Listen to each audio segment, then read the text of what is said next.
Shqipëria midis pushtetit të korruptuar dëhre opozitës sër kapitulluar, vendi përrëshit drejt humnerës dëhre kushdo qërhesht është pjesë e tradhtisë. Shqipëria e vitit 2025 është një vend i lodhur, i raskapitur, i thyer nga korrupsioni, krimi, mashtrimi politik, papunësia masive dhe nga një emigrim që ka marrë dimensionin e shpopullimit. Në krye qëndron një qeveri që ka kapur çdo institucion, nga drejtësia tek tenderat, nga mediat tek zgjedhjet, ndërsa përballë qëndron një opozitë qesharake, e zhytur në luftë për karrige, jo për interesin e qytetarëve. Sot Shqipëria nuk ka qeveri që qeveris dhe nuk ka opozitë që opozitarizohet. Ka thjesht dy grupe që kanë ndarë heshturazi rolet, njëri sundon, tjetri hesht. Dhe ndërsa politika bën pazaret e saj, vendi po zbrazet. Rinja ikën. Fshatrat po shndërrohen në kasolle të braktisura, qytetet në rrip shtrirje të varfërisë dhe krimin.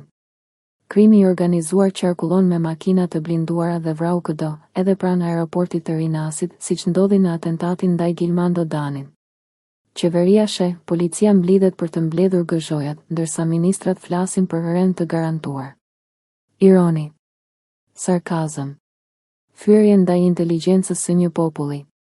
Por a është vetëm qeveria fajtore? Jo.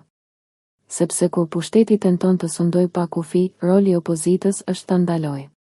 Në Shqipëri ndodh dhe kundërta. Për 12 vite opozita ka qenë oksigjeni i regjimit, një opozitë që vetëm le, por nuk kafshon, bërtet online, por nuk proteston në terren, flet për pluralizëm, por në realitet ka një synim të vetëm, të marrë pak pushtet për vete. Sot Shqipëria është pa kontroll, pa drejtim, pa frikë nga ligji dhe pa shpresë. Nga kjo pikë, analiza duhet bërë me gjaktësi, që të kuptojmë si u ka ta ndisëm këtu. Dështimet e qeverisë Rama, një dekadë premtime, një vend në rënoja. Shqipëria 2030, propaganda më e shtrenjtë në Ballkan. Prej më shumë se 12 vitesh, Edi Rama ka ndërtuar qeverisjet e tij mbi propagandë, spote televizive, fasada me ngjyra, tregime të bukura për ben, reforma imagjinare, investime kolosale në letër. Ndërsa realiteti është krejt tjetër.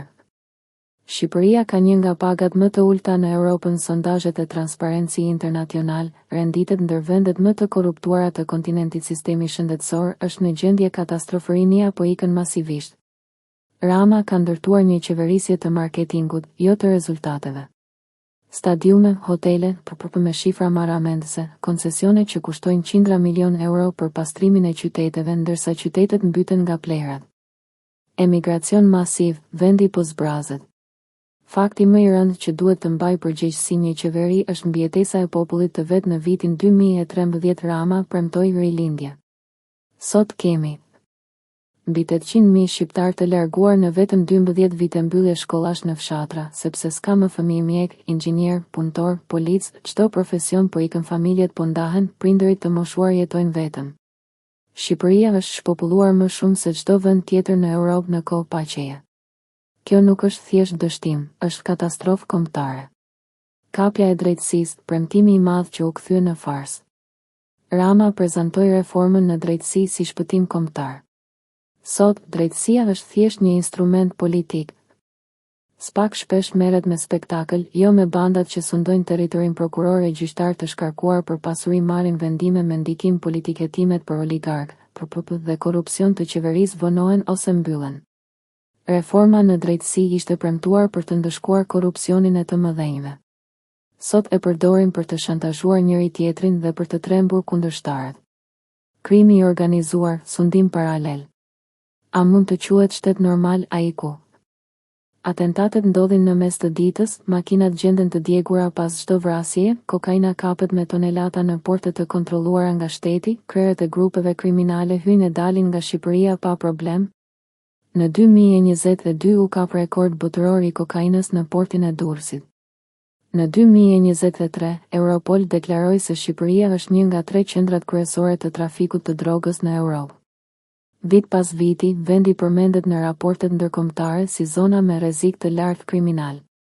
Po çfarë bën qeveria? Bën konferenca, shfaqsohet, akuzon politizimin. Në realitet, krimi është bërë pjesë e sistemit ekonomik, pastrim parash, ndërtim pa kontroll, aktivitete investimesh të mbushura me kapitale të pista. Skandalet e korrupsionit dhe PPP me miliarda. Nga inceneratorët tek koncesionet shëndetësore, tek rrugët dhe portet, gjithçka është shndërruar në biznes privat të qeverisë. Sot Shqipëria po paguan qindra milion euro për projekte që si janë ndërtuar janë braktisurose shërbejnë për pastrim parash. Vetëm inceneratorët i kushtuan shtetit mbi 430 milion euro dhe një prej tyre nuk u ndërtua kurrë. PPP të tjera janë kontrata 5-30 vjeçare, ku shteti paguan kompani të afërta me qeverinë për shërbime që duhet i bënte vetë. Kjo nuk është thjesht korrupsion. Kjo është plaçkitje me ligj. Media, papunësia e së vërtetës. Në vend të gazetarisë, Shqipëria ka propagandë. Oligarkët e qeverisë kanë bler televizione, portale, analistë, gazetar me rrogë luksoze. Lajmet filtrohen, skandalet minimizohen, vrasjet mbulohen me histori qesharake. Ndërkohë, gazetarët të cilët flasin për të vërtetën, sulmohen, kërcënohen apo shantazhohen. Qeveria nuk sundon politikisht. Ajo sundon përmes heshtjes. Dështimet e opozitës, shpresat që u shndruan në turp. Po sikur qeveria të ishte e vetmja problematik, Shqipëria nuk do të ishte këtu ku është. Pse? Sepse një opozitë e fortë është frena e pushtetit. Një opozitë e shitur është oksigjeni i pushtetit. Në dekadën e fundit, opozita shqiptare është turpi i shoqërisë politike. Jo vetëm e paaftë, por e frikshme në dobësinë e saj. Asnjë protestë reale, asnjë fitore. Qytetarët kanë protestuar më shumë se opozita. Minatorët, naftëtarët, studentët, bizneset e vogla, të gjithë kanë dalë në rrugë. Kush mungonte? Opozita. Vetëm deklarata në rrjete sociale. Vetëm fjalime në studio televizive. Zero organizim, zero strategji, zero betejë. Në vend të përballjes, opozita ka kaluar vitet duke luftuar për karriget e partisë, duke bërë pazare me pushtetin, duke pranuar çdo marrëveshje që e mban në lojë 2. Opozita është bërë pjesë e sistemit. Njerëzit nuk besojnë më te opozita, sepse e kanë parë të hesht kur duhet të fliste dhe të fliste kur duhet të vepronte. Pushteti e ka bler përmes tenderëve të fshetemërimeve në poste publike për njerëzit e saj, pazar politik për ndarjen e komisioneve zgjedhore në aferat më të mëdha të korrupsionit. Në shumë raste, opozita ka qenë mbrojtje e qeverisë, jo armik i saj. Zero plan për ekonominë dhe drejtësinë. Nuk ka një program ekonomik të qartë. Nuk ka ide për uljen e taksave. Nuk ka plan për investime dhe punësim. Nuk ka vizion për bujqësinë, industrinë, arsimin. Vetëm slogane, do i kthejmë shpresën vendit. Si? Askush nuk e di. Opozita është kthyer në spektakël televiziv. Në vend të betejës, opozita bën show. Përplasje në telekonferenca, boshesharje në Facebook, akuza dhe etiketime pa prova. Ndërkohë qeveria privatizon porte, merr borxhe, firmos PPP dhe mbush xhepat e klientelës. Opozita nuk përfaqëson popullin, përfaqëson partitë. Kjo është arsyeja pse sot shqiptarët nuk protestojnë, askush nuk i përfaqëson. Kur populli nuk gjen forcë politike që ta mbrojë, dorëzohet. Emigron. Hesht. Një vend pa opozitë të vërtet është vend pa demokraci. Sot Shqipëria nuk ka opozitë, ka një kukull. Pasojat, Shqipëria po u rëndec drejt humnerës. Shteti është zhdukur. Ku është shteti kur? Vriten njerëz në mes të ditës, ikin 30.000 të rinj në vit, bizneset shkojnë drejt falimentimit, qytetarët s'kan mjekim dhe ilaçe. Shteti është bërë dekor politik. Ligji ekziston vetëm për të varfrit dhe të pambrojturit. Ekonomia po mbahet gjallë me kredi dhe kazino. Në vend të industrisë dhe prodhimit, Shqipëria ka Kazino Call Center, ndërtim me para të pista borxhe shtetërore që rriten çdo vit. Ekonomia shqiptare sot nuk prodhon, vetëm konsumon. Rinja është shpresa që po zhduket. Çfarë i thua një 20 vjeçari sot? Rri në Shqipëri se ka të ardhme? Rri se ka punë me dinjitet? Rri se ka drejtësi? Jo. Në sytë e tyre, Shqipëria është burg.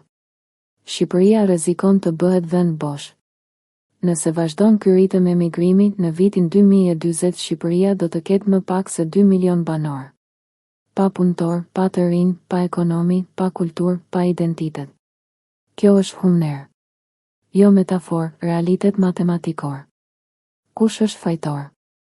Qeveria Rama për korrupsionin, kapjen e shtetit, ekonominë e kriminalizuar, emigrimin masiv dhe zhdukjen e shpresës.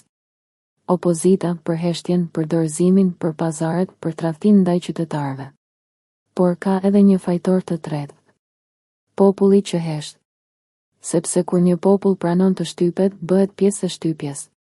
Çfarë duhet të ndodh? Protestë kombëtare, jo status Facebook uri ndërtimi i opozitës nga zero shteti vërtet, jo fasad televizive jetim për çdo aferë, çdo pasuri politike, largimi i klasës politike që ka sunduar prej 30 vitesh. Pa këto, Shqipëria do shkoj vetëm në një drejtim, zgjatim zyrtar i mafias ballkanike. Vendi po shkon drejt humnerës, dëhre kush hesht, është bashkëfajtor. Sot, shqiptarët nuk po ikin nga varfëria. Po ikin nga padrejtësia. Po ikin nga turpi që vendi i tyre është shitur te krimi, korrupsioni dhe oligarkët. As qeveria dhe as opozita nuk e duan ndryshimin. Sepse ndryshimi u heq pushtetin, paran, privilegjet. Ndaj Shqipëria është atje ku është. Një vend i kapur, i vjedhur, i braktisur, që po rreshet drejt humnerës. Dhe koha e reagimit nuk është nesër. Është sot. Sepse nesër mund të mos ketë më për këtë reagosh.